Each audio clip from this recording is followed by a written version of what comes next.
el cual corresponde, si no me equivoco, a dispositivos semiconductores.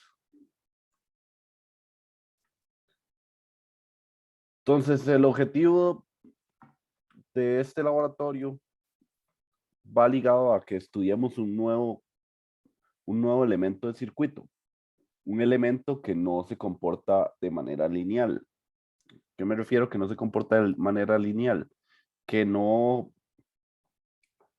su comportamiento entre la tensión y la corriente no se da directamente proporcional como sucedía en la ley de Ohm, sino que en este caso vamos a ver el diodo, que es un elemento conformado por dos materiales semiconductores, que al unirlos pues nos sirve para poder hacer que la corriente vaya en una sola dirección.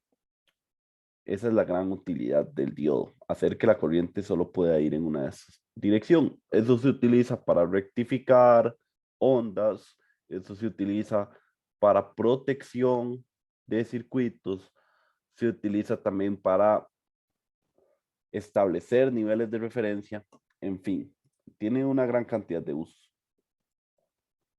Entonces vale la pena analizarlo porque es algo que en la teoría se ve en el capítulo 5, pero muy por encima, y es un elemento que es súper importantísimo en el mundo de los circuitos y la electrónica. Entonces, lo que vamos a hacer como objetivo principal es estudiar la no linealidad del diodo, y como objetivos secundarios vamos a determinar qué características son las que hacen al diodo no lineal, vamos a construir un circuito virtual y vamos a determinar las curvas características de los diodos. Entonces, si leyeron el marco teórico, sabrán que pues, el elemento base semiconductor del que se hacen los diodos es el silicio, por su capacidad de tener 4 electrones libres, lo cual lo hace fácil que haga enlaces covalentes. Y si teníamos una estructura cristalina de esta forma, le podíamos llamar que era un material intrínseco, es decir, es puro, simplemente tiene un único material base y listo.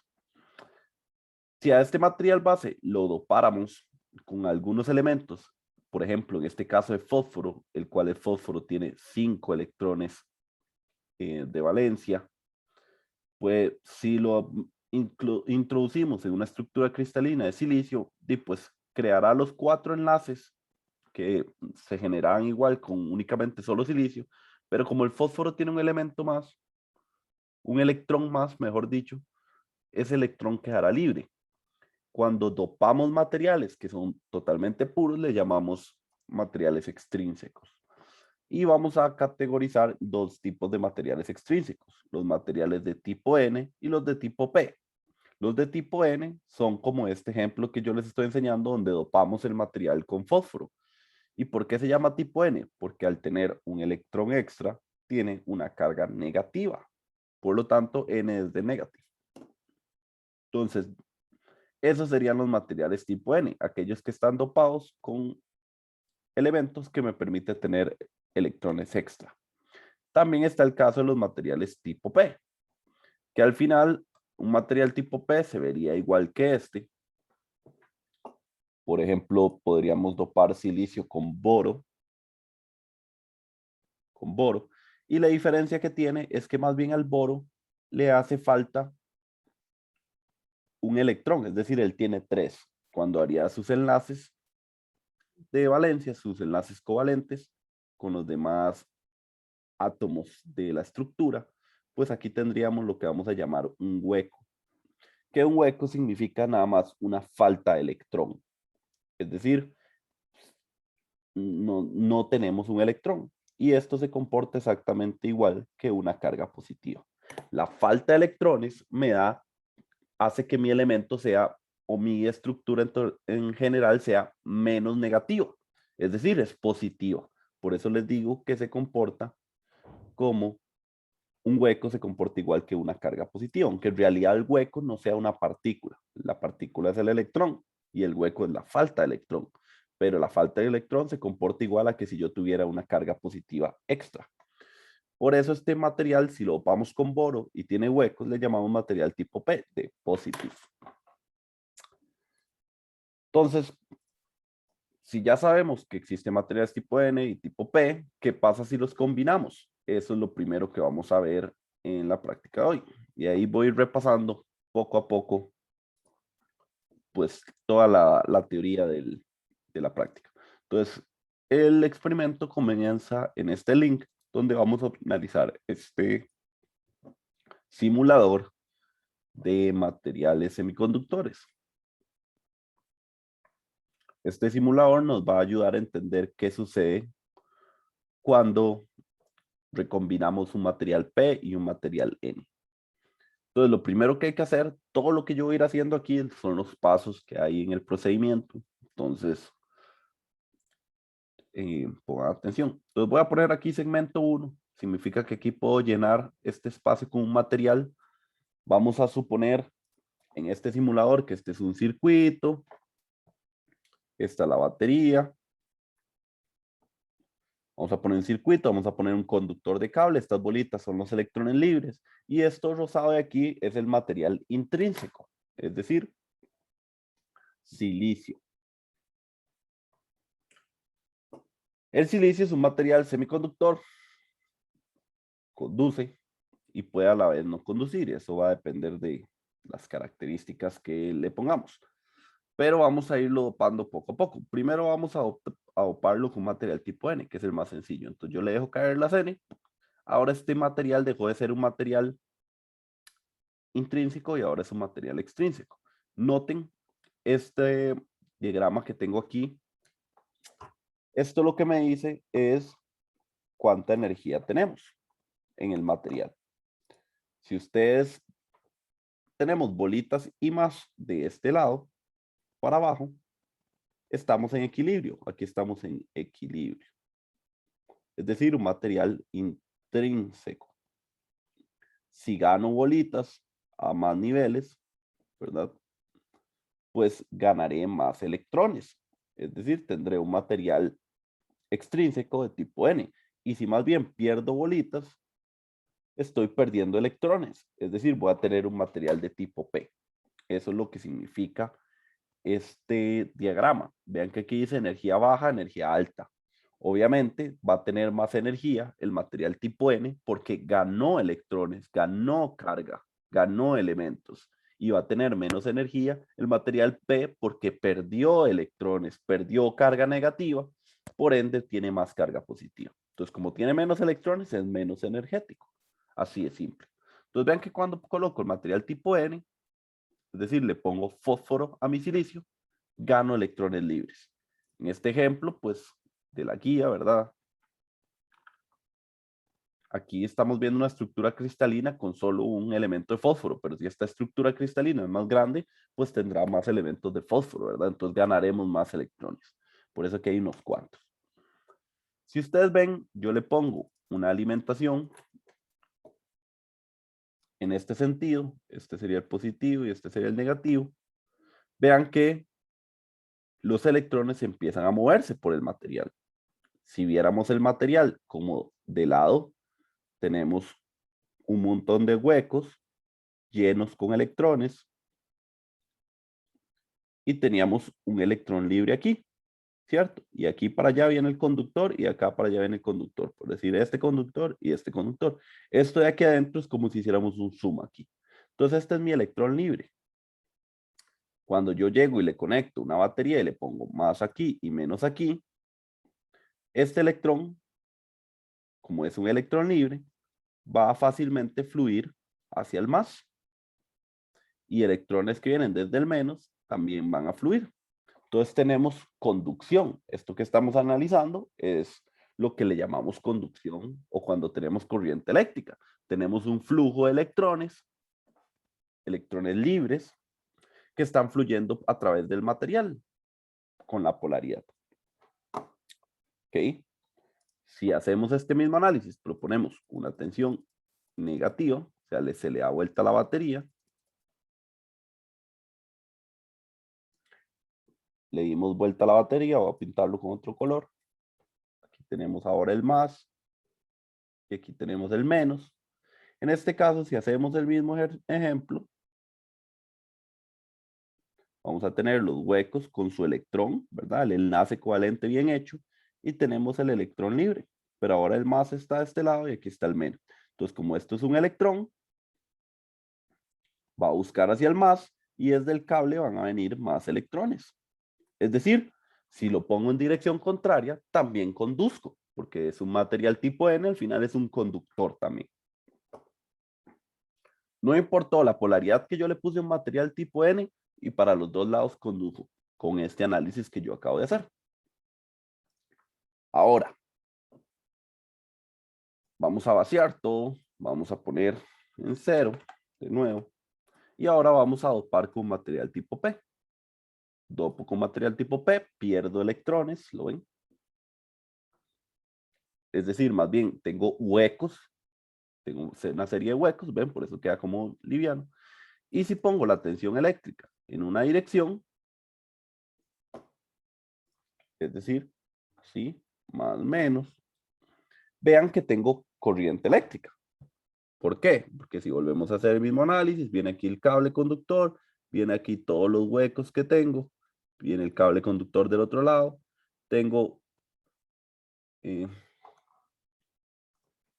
todos estos llenos, ¿verdad? Y tengo este hueco vacío, ¿lo ven? Porque la falta de electrón.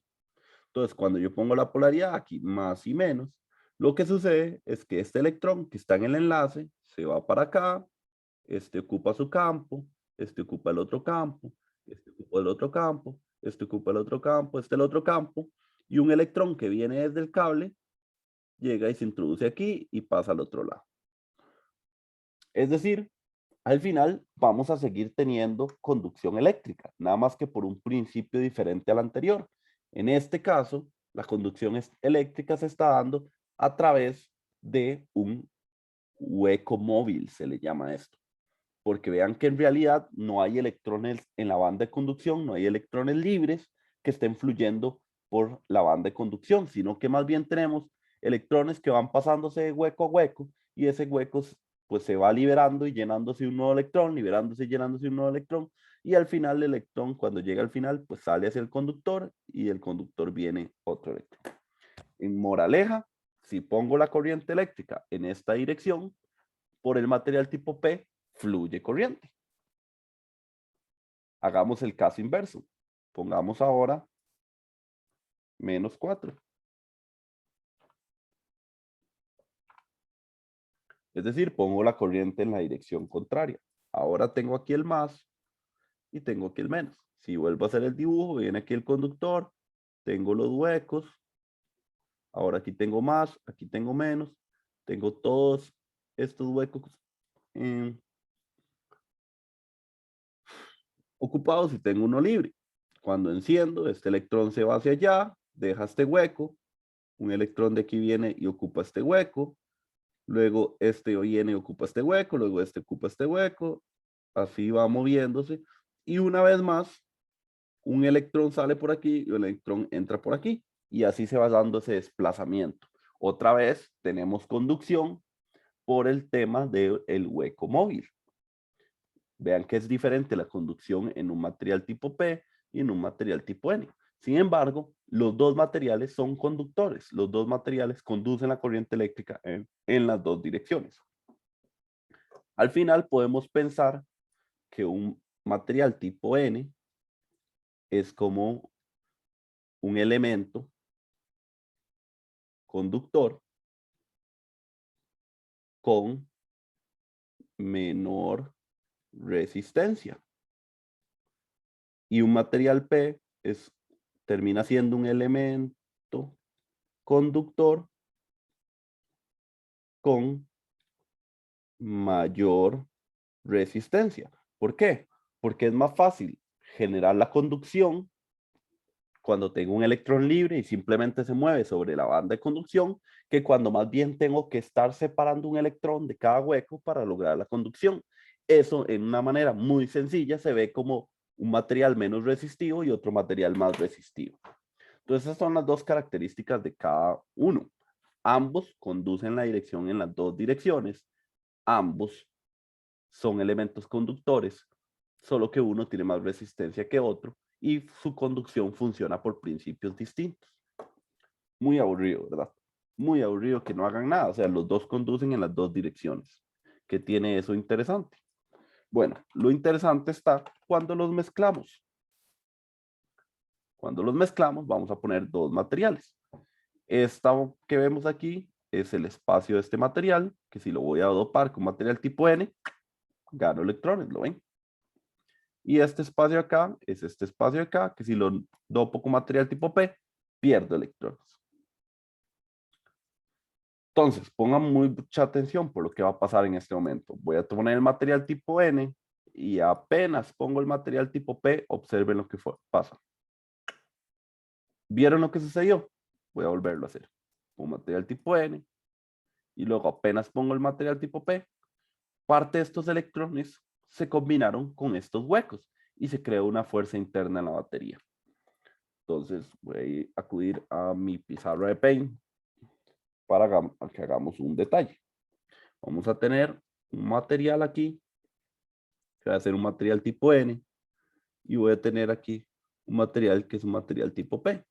Este material tipo N tiene exceso de electrones.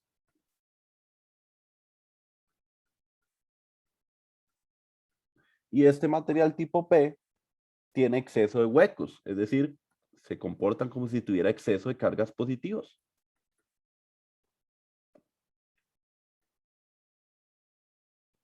Justo cuando yo uno los dos materiales en la industria, en la fábrica, yo uno el material N y el material P, si ustedes lo ven, estos son huecos y estos son electrones. Es decir, son pareja ellos. Entonces, cuando uno los une el material, lo que va a pasar es que estos electrones se van a recombinar con estos huecos. O sea, se van a unir, porque recuerden que el hueco al final no es una carga positiva, es una falta de electrón que se comporta como una carga positiva. Pero cuando los tengo a los dos a la vez, ellos buscan recombinarse. Una vez que sucede cierto tiempo de recombinación, que realmente es un tiempo muy corto, lo que al final vamos a tener es que aquí van a quedar cargas negativas muy en la esquina.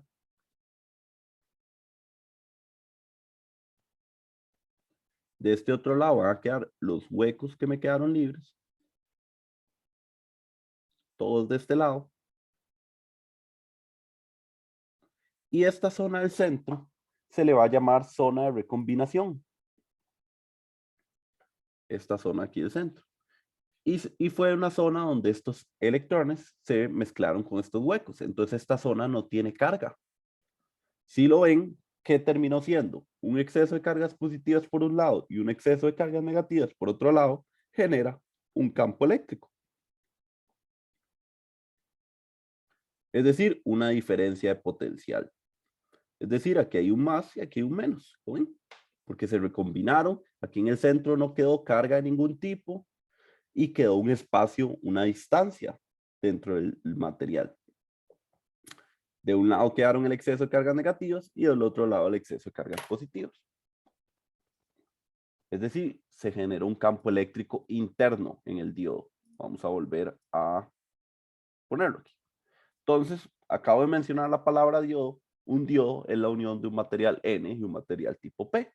Cuando los uno, apenas los uno, se da la recombinación, se genera la zona de recombinación, en la cual es una zona donde no hay carga, y a los dos extremos me quedan pues cargas positivas por un lado y cargas negativas por el otro, a ambos extremos.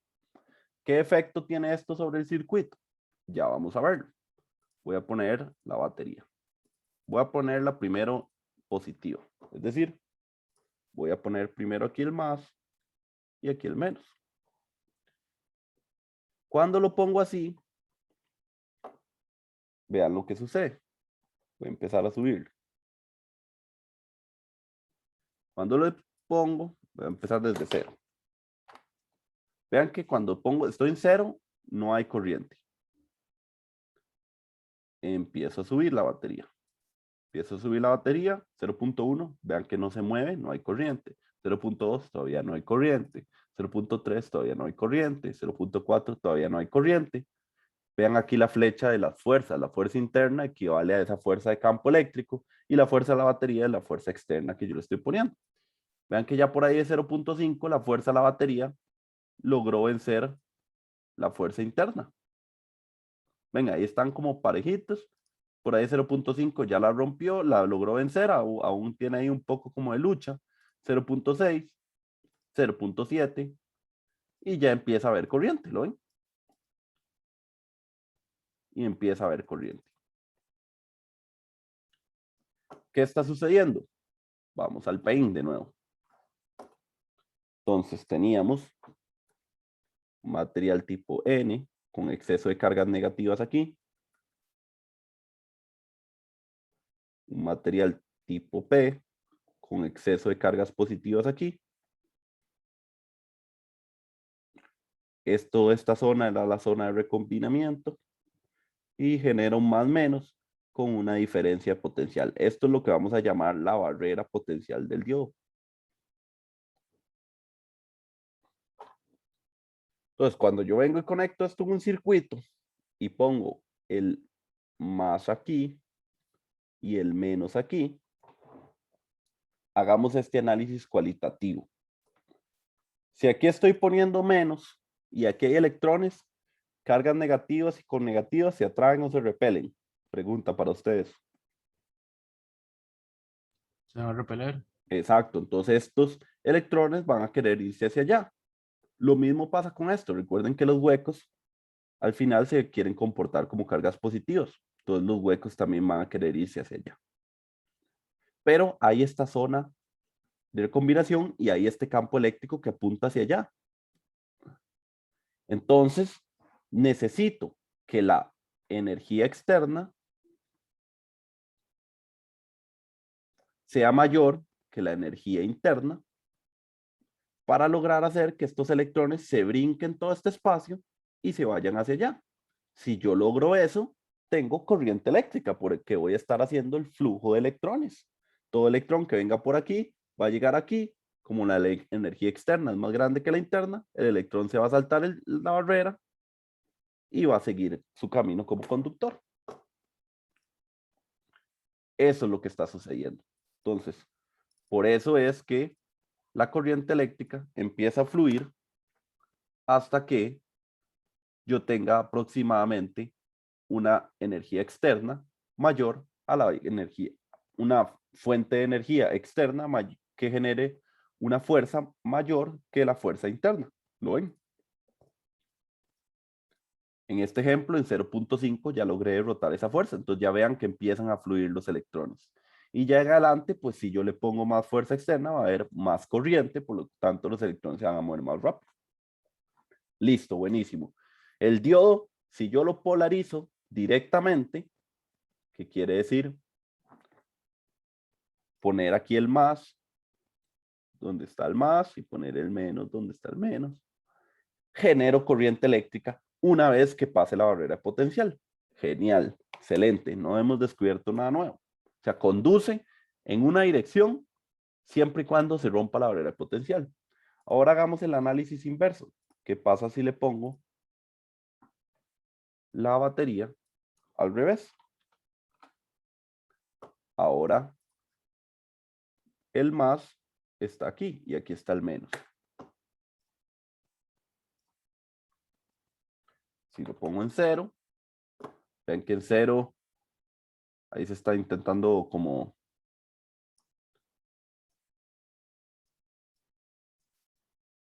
Ahí ya se dio la recombinación, ahora está en 0 y yo lo bajo. Empieza a ver como una pequeña corriente ahí, media, media, media. Sigo bajando. Vean que hay como una pequeña corriente ahí, no se mueve muy rápido. Y vean que luego si yo sigo bajando, o sea, lo pongo negativo, lo pongo al revés la fuente y le sigo dando y le sigo dando. Y vean, no hay flujo de electrones. ¿Por qué? Vamos al Paint de nuevo. Si ahora lo estoy poniendo al revés, tengo aquí mi material N, tengo aquí mi material P, tengo aquí una zona de electrones, tengo aquí una zona de huecos, esto aquí el centro de la zona de recombinación, y tengo aquí la barrera de potencial de más a menos. Barrera de potencial. ¿Qué pasa si ahora lo conecto al revés? Como puse la batería. Eso significa que la batería, ahora aquí está el más y aquí está el menos. Otra pregunta para ustedes. Si aquí hay exceso de cargas positivas y estos son cargas negativas, ¿se atraen o se repelen? Se traen. Ahí se traen, sí. Exacto. Entonces estos electrones van a buscar irse hacia allá. Y estas cargas positivas van a buscar irse hacia allá. ¿Qué efecto tiene eso? Que esta zona de recombinación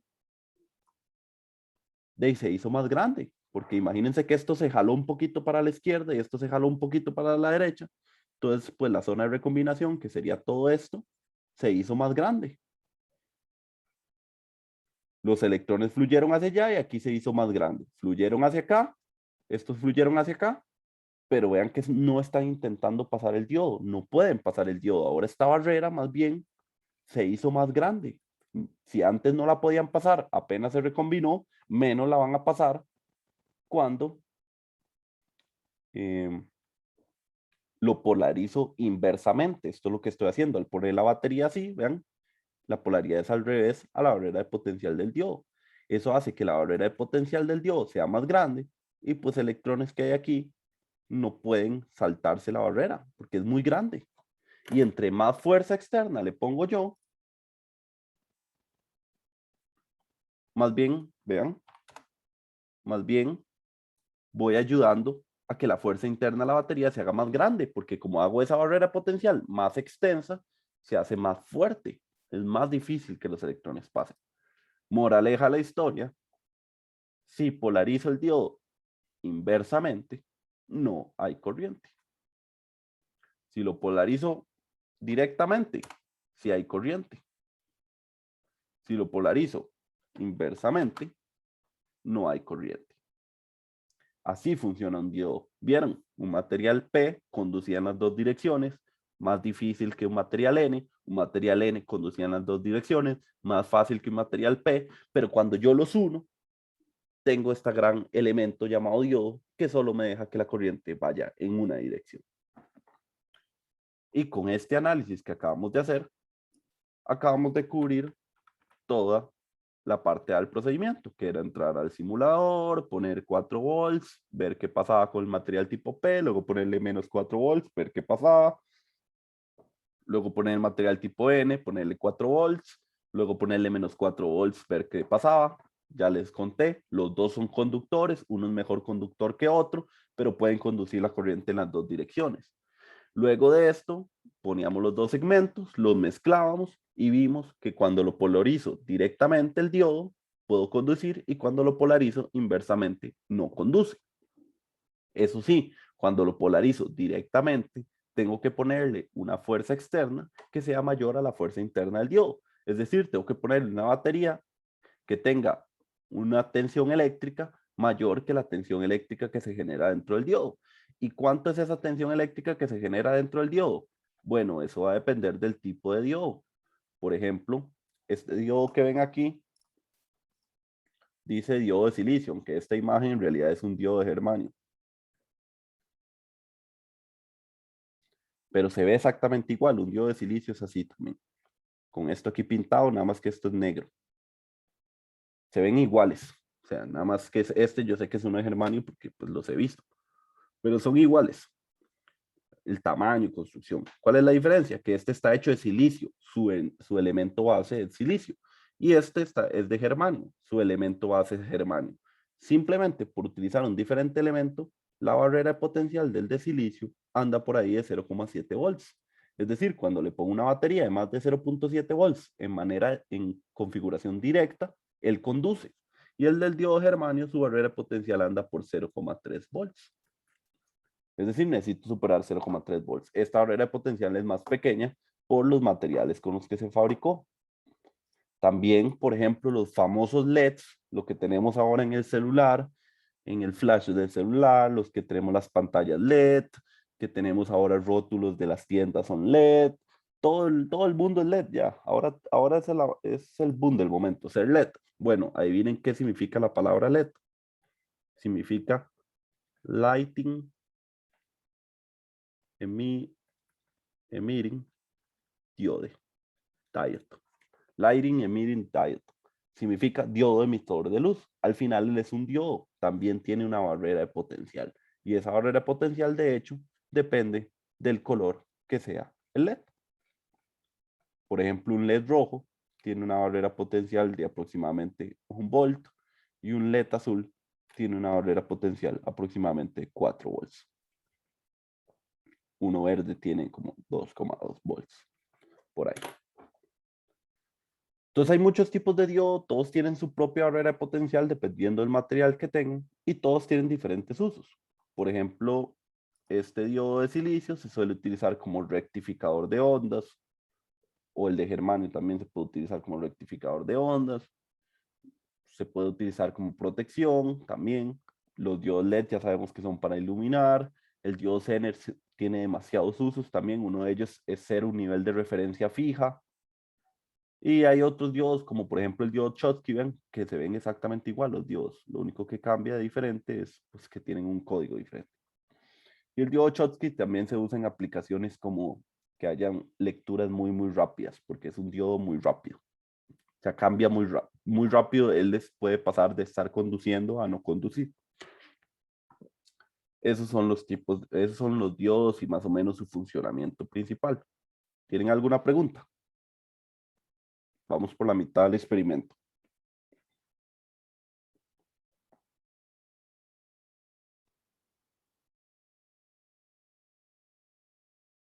Ok, genial. Ok, entonces vamos a ver ahora la parte B, que es ver la característica, la curva característica de I contra V. ¿Qué quiere decir eso? Cuando yo le pongo aquí 4 volts, ¿qué tanto fluye la corriente? Es la misma corriente que hay a 4 volts que a 0.3 volts. ¿Verdad que no? No es lo mismo. Cada cuánto crece esa corriente con respecto a esa alimentación que le estoy poniendo al diodo. Eso es la curva IV. Si nosotros viéramos la curva IV de un resistor, de una resistencia, esa curva IV sería así, donde esta pendiente sería el inverso del valor de la resistencia. ¿Ven? Es una recta lineal, si fuera una resistencia. Se comporta así, V versus I. Es una recta lineal, ley de Ohm, resistencia es un elemento lineal. Ahora, ¿cómo se comporta un diodo? Bueno, si graficáramos esa curva se vería de esta manera. Esta curva es la curva de corriente contra tensión contra corriente. La curva característica del diodo. Ven, aquí está V y aquí está I, la corriente. Vean que aquí se nota ese efecto de la barrera potencial. Si este fuera un diodo de silicio, su barrera de potencial anda por ahí de los 0,7 volts. Vean que es cuando la tensión puesta al diodo es menor que esa barrera de potencial, el diodo no conduce. Vean que la corriente está en 0. Pero cuando ya estamos acercándonos a esa barrera de potencial, el diodo conduce demasiado de repente. O sea, deja pasar toda la corriente. Entonces, por eso decimos que el diodo en una dirección deja pasar corriente y en la otra dirección no. Si expandiéramos esta curva hacia atrás, esta curva se vería como algo así. Siempre sobre 0. Y si esa sería ideal. En la vida real, esa curva no se va sobre 0. Se va así como casi pegada al eje, pero no sobre 0. Hay una pequeña diferencia, hay una pequeña corriente. Esa pequeña corriente se le llama corriente de saturación inversa. Se le puede llamar corriente de saturación, le llaman corriente de saturación inversa, le llaman corriente reversa, tiene muchos nombres, pero al final es lo mismo, es esa pequeña corriente. ¿Eso qué quiere decir? Que en la vida real, cuando yo polarizo el diodo al revés, hay una pequeña corriente. De hecho, ahí la vimos fluir un poquito, ¿verdad? Al inicio, cuando hicimos el experimento. La vimos fluir. Esa corriente anda por el orden de los nanoamperes. picoampersos. Es una corriente muy, muy pequeña, pero existe. ¿Ok?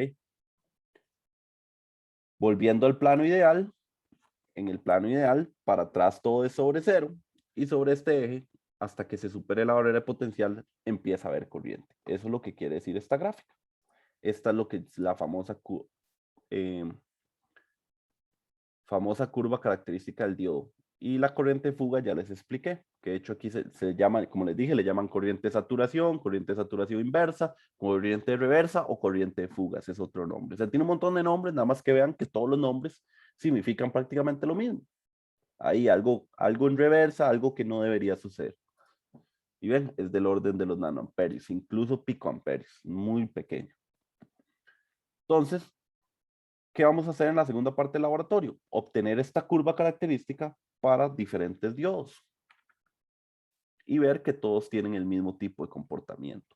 Entonces, el circuito que vamos a construir es este circuito de acá, en LTSpice. Entonces, abrimos el LTSpice, le damos File, New Schematic, abren la fuente, ponen la fuente, ponen una resistencia. Es importante siempre que pongan un diodo, un LED, un diodo Zener, un diodo Schottky, el diodo que sea, siempre que ponerle una resistencia. Porque si no, cuando supere esa barrera potencial, el diodo va a decir, pase toda la corriente que pueda, M. Y como la fuente ni lenta ni tonta, le da todo lo que tiene y queman el diodo. Y es un error muy básico, digamos. Entonces, por eso vamos a ponerle una resistencia. Para evitar esa corriente máxima que pase por el diodo, lo llegue a quemar. Ponemos el diodo, vean el elemento. El símbolo del diodo es este triangulito con esta línea aquí, que esto nos indica siempre que este es el más y este es el menos.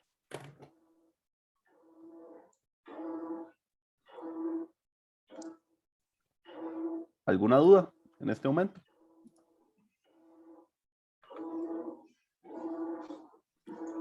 Alguien tiene el micrófono encendido por aquello, me parece. Ok, entonces vean que ya armé mi circuito. Ahora me falta elegir los valores. Le voy a dar clic aquí, le voy a poner 10K, le voy a dar clic aquí y voy a escoger el diodo, le voy a dar Pick New Diode. Entonces esto me permite escoger el diodo que pues haya en la base de datos. Vean que hay muchos diodos, hay diodos de silicio, ¿ven? Silicon, Schottky, hay LEDs, hay de alta recuperación, como les dije, hay muchos tipos de diodo, rectificadores, Zeners, en fin, hay muchos tipos de diodo y todos tienen diferentes características. Voy a escoger primero este, el IN4148, que es un diodo típico de silicio, el más clásico que hay, por decirlo así, y le voy a dar OK. Entonces ya escogí ese diodo. Tengo ya el valor de resistencia y ahora le voy a dar Simulation Command. Voy a darle en DC Sweep, voy a poner aquí V1, voy a darle tipo de barrido, sea lineal. Recuerden, en DC Sweep lo que vamos a hacer es graficar en el eje X tensión eléctrica y en el eje Y podemos graficar lo que queramos. Y le vamos a dar que empiece en 0 y termine en 1 volt. Y no le vamos a poner incremento. O sí, vamos a ver si nos pedían. De 0.001. Ahí está. Y le doy OK. Pegan el comando de simulación en algún lado. Y ahora sí le dan en el viejillo que sale corriendo. Listo. Suave, no sé, algo. Ah, ya sé. Ponerle un valor de 1 volt nada más. Ahora sí. Listo. Entonces vean que en mi eje X, vean que obtuve fue tensión eléctrica. Entonces lo que vamos a graficar ahora es la corriente. Podemos graficar la corriente del diodo, o cualquiera de estas tres corrientes es lo mismo, porque como es un circuito en serie, todos son la misma corriente. Voy a poner esto. Y diode. ¡Tarán! Y aquí tengo la curva característica del diodo. Si lo ven, este es un diodo de silicio. ¿Y dónde está la barrera potencial? Está aquí, está aquí, está aquí. ¿Dónde está la barrera potencial? Bueno, siempre vamos a definir que esa barrera potencial la tenemos donde la pendiente se haga máxima. Más o menos como por aquí.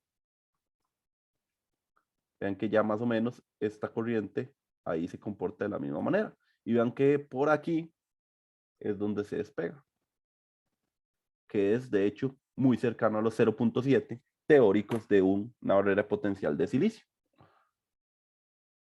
¿Lo ven? Ya obtuvimos la curva característica de un diodo 1N4148, que es un diodo de silicio. Aquí le van a dar clic, File, Export Data as Text, y exportan los datos de corriente contra tensión eléctrica, que es lo que está en gráfica. Y así tienen la primera curva. Todo eso que yo hice es hasta aquí. Hasta es todas las características estas que yo puse y todo lo que hice es hasta aquí, donde uno ya obtiene Export Data as Text, ¿lo ven? Escojo únicamente el parámetro ID1. Le pone la dirección, abre el archivo y los grafica. Ven que van a obtener estas tres columnas. Entonces, la idea es que grafiquen V1 contra ID1. ¿Okay? O sea, es decir, construir esta misma gráfica, ¿verdad? Sean críticos con lo que están haciendo. Entonces, vean que esto es lo que estamos haciendo. Estas dos son las que hay que graficar. Y luego de eso, hay que repetir los pasos después de que lo grafican para diferentes diodos. Este aquí y este aquí. Y vean lo que dice aquí la nota. Para ciertos tipos de diodo debe cambiar el parámetro a 5 volts. Entonces vamos a hacer uno más. Voy a hacer uno más, el del LED. Entonces cierro aquí, no me interesa ya. Doy clic derecho, Pick New Diode y voy a buscar el modelo del diodo que me dijeron que buscara, que era el PT121B. Es un LED verde eso. Yo lo busco.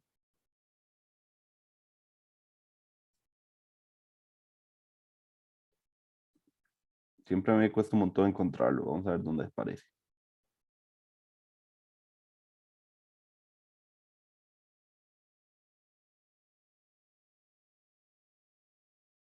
Vean la cantidad de información que puede tener el software. De montones de diodos diferentes. ¿Qué tienen de característica unos de otros? Diferentes barreras de potencial, diferentes usos, diferentes valores máximos que soportan, etc.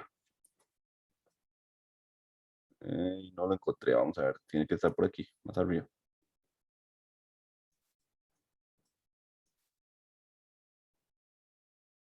Aquí está. PT121B. Es un LED, ¿lo ven? Le vamos a dar clic. Le vamos a dar OK. Y ya este se convirtió en un LED. El símbolo en circuitos del LED es el mismo que el diodo y como con unas flechillas que indican que emite luz. Le vamos a dar Simulate, editar comandos de simulación y aquí vamos a poner 5. Voy a enseñarles primero por qué hay que poner 5. Voy a ponerlo en 1. Voy a adicionar la curva del diodo. Y esta parece que la curva de aquí despegó, según esto, pareciera que la curva despegó ahí en 0.9, pareciera, más o menos aquí. Aquí despegó, más o menos ahí. Sin embargo, vean que si yo pongo 5 volts, me doy cuenta que realmente la curva no despegó como por 0.9, sino realmente la curva despegó en alrededor de 2.3 volts. Yo les dije que la de un LED verde andaba como por 2.2 volts. ¿Lo ven? Esta es la verdadera curva característica del LED. Necesitábamos llegar más alto para poder ver de verdad dónde estaba la barrera potencial. Si la poníamos hasta 1 volt, apenas íbamos viendo dónde iba despegando esa curva. Y listo. File, Export Data as Text y listo. Con eso repiten para los 4 diodos adicional y por lo tanto entonces en total tendrían 4 gráficas. Vamos a revisar los resultados. De la parte A lo único que hay que justificar es discutir, explicar, pueden tomar screenshots del simulador para ir explicando qué fue lo que sucedió, ir viendo cada uno de los puntos que se analizaron en el procedimiento Y en la parte B, vean que solo hay que realizar, había que hacer las gráficas y luego me dicen, realice una tabla en la cual se resuman sus resultados. ¿Cuáles resultados? Esta tabla debe contener la corriente de saturación, el factor de idealidad, la barrera potencial para cada tipo de diodo. Debe investigar en internet, en las hojas del fabricante o bien en libros de electrónica. Esta tabla tiene que contener la corriente de saturación, que ya les mencioné que es, el factor de idealidad y la barrera potencial teórica de cada tipo de diodo. ¿Qué se refiere esto del factor de idealidad? Bueno, no hemos mencionado nunca qué tipo de curva es esta. ¿Alguien me puede decir qué comportamiento matemático es este? ¿Y logarítmico? No, no es logarítmico. El inverso a un logaritmo natural. Exponencial. Exacto, es un comportamiento exponencial, exacto. Ya cuando vimos el caso reales con el LT Spice, vean que tiene un comportamiento que va creciendo ahí y de repente crece un montón. Ese es un comportamiento exponencial.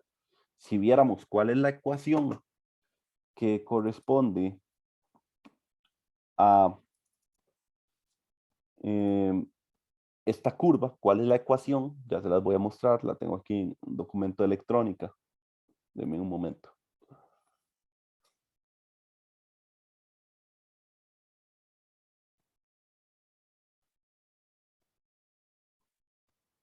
Vamos a ver si es en estas presentaciones donde lo tengo. No, aquí no, tengo un momento. Solo para encontrar esa. A ver dónde fue que tengo esa gráfica.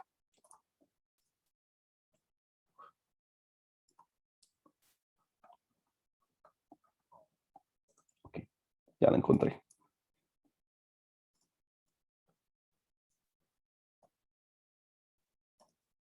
Ok, ese comportamiento exponencial sería esta curva que ven aquí, la negra del silicio, lo ven, es la misma curva. Esa curva, si nosotros la graficáramos, sería esta curva. La corriente del diodo es igual a la corriente de saturación inversa exponencial, la tensión que yo le ponga al diodo, es decir, la X, entre el factor de idealidad y el VT. Esta ecuación, esta corriente de saturación inversa, ya les dije que es la pequeña corriente que hay cuando lo ponemos al revés. Vean que al final la línea no está pegada sobre el cero, sino que tiene como una diferencia ahí. Esa es la corriente de saturación. El VD viene a ser nuestra X, es decir, nuestra V, nuestro eje X, ¿lo ven? Y D viene a ser nuestro eje Y, la corriente directa. Este VT es, por decirlo así, un valor que tiene que ver con la fábrica, con la temperatura a la cual se encuentra el diodo, porque eso es una medida de cuántos electrones libres pueden tener. Vean que los electrones libres dependen de la temperatura. Entonces, este VT es la constante de Boltzmann por la temperatura entre la carga del electrón. Y si pensamos una temperatura ambiente, esto vale siempre 25 milivolts. Y luego, el factor de idealidad, que es esta n aquí, lo que me dice es cómo se comporta esa exponencial. Si se comporta como esta de silicio, tiene un valor de n igual 2. Pero, por ejemplo, esta otra curva que estamos viendo, que es la de germanio, vean que no despega tan rápido como la de silicio. Tiene como que es más lenta, ¿no ven? O sea, no cambia tan rápido. Es porque ella tiene un factor de idealidad de 1.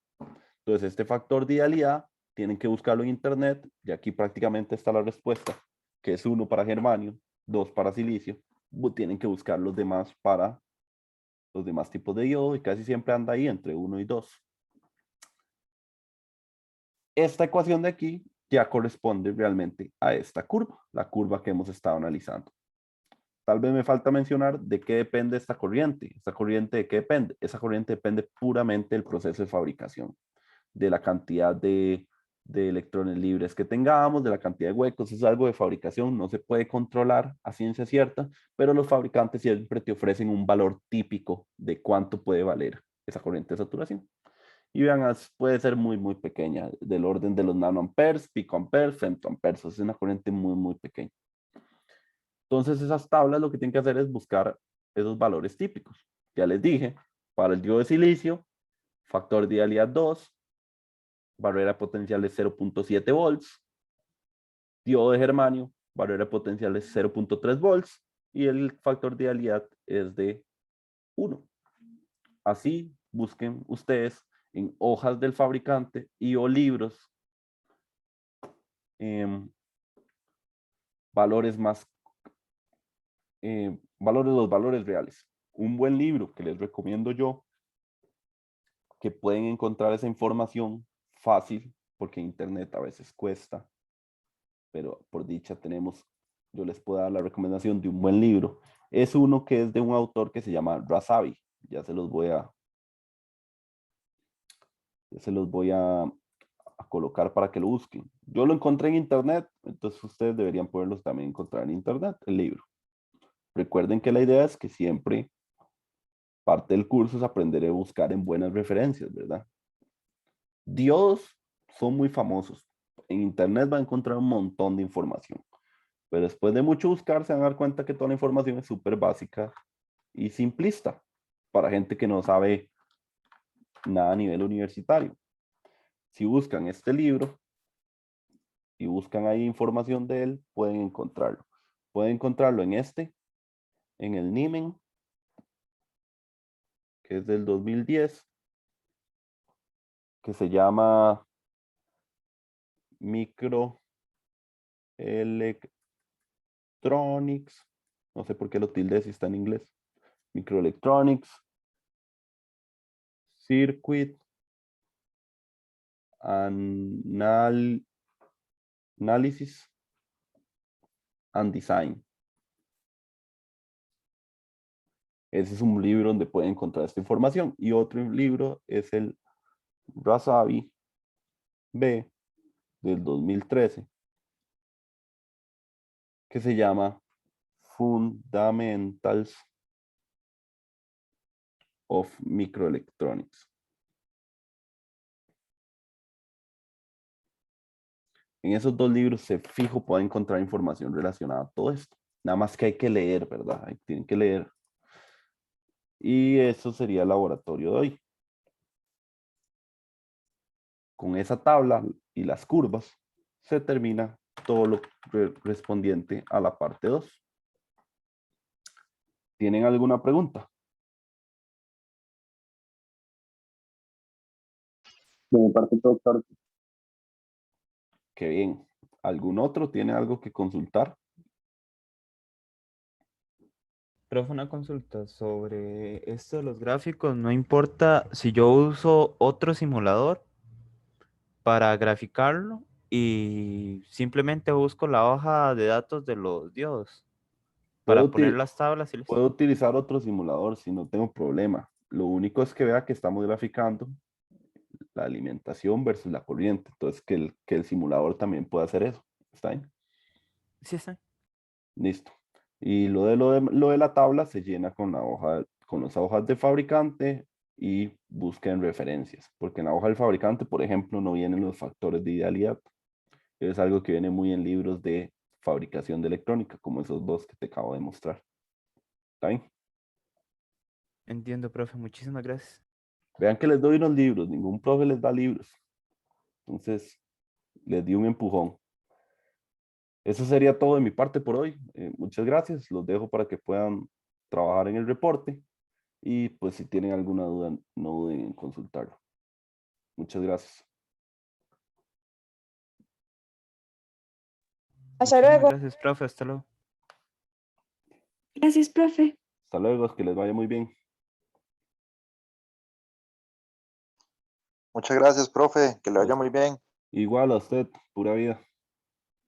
Hasta luego, profe, gracias. Hasta luego, Chavito. Chavito.